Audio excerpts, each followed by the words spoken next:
M4. Animation. एक गांव में एक आलीशान और शानदार घर था। वह गांव का सबसे खूबसूरत घर माना जाता था। लोग उसे देखते तो तारीफ किए बिना नहीं रह पाते। एक बार घर का मालिक किसी काम से कुछ दिनों के लिए शहर से बाहर चला गया।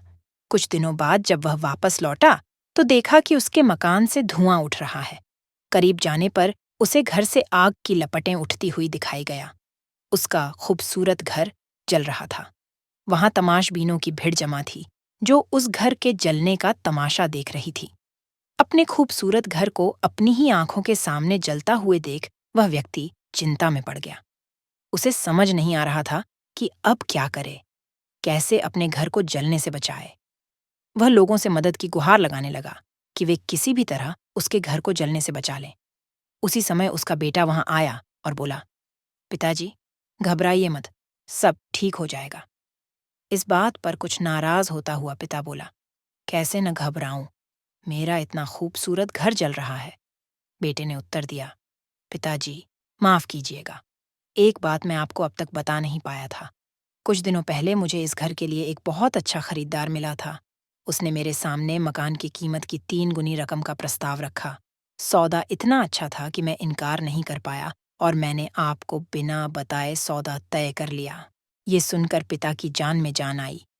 उसने राहत की सांस ली, जैसे सब कुछ ठीक हो गया हो। अब वह भी अन्य लोगों की तरह तमाशाबीन बनकर उस घर को जलते हुए देखने लगा। तभी उसका दूसरा बेटा आया और बोला, पिताजी, हमारा घर जल रहा है और आप हैं कि आराम से यहाँ इसे जलता हुआ देख रहे हैं। आप कुछ करते क्यों नहीं? पिता बोला, बेटा, चिंता की बात नहीं है। तुम्हारे भाई ने ये घर बहुत अच्छे दाम पर बेच दिया है। अब ये हमारा नहीं रहा, इसलिए अब कोई चिंता नहीं। पिताजी भैया ने सौदा तो कर दिया था, लेकिन अब तक सौदा पक्का नहीं हुआ है। अभी हमें पैसे भी नहीं मिले हैं। अब बताइए, इस जलते हुए घर के लिए कौन पैसे देगा?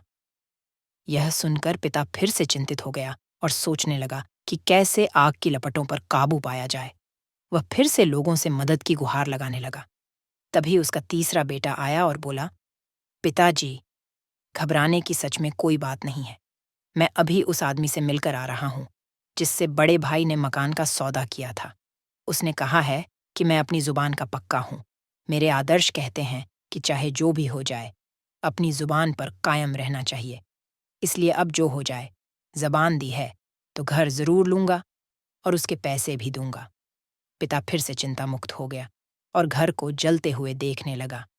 सीख, एक ही परिस्थिति में व्यक्ति का व्यवहार भिन्न भिन्न हो सकता है और यह व्यवहार उसकी सोच के कारण होता है। Subscribe for more update.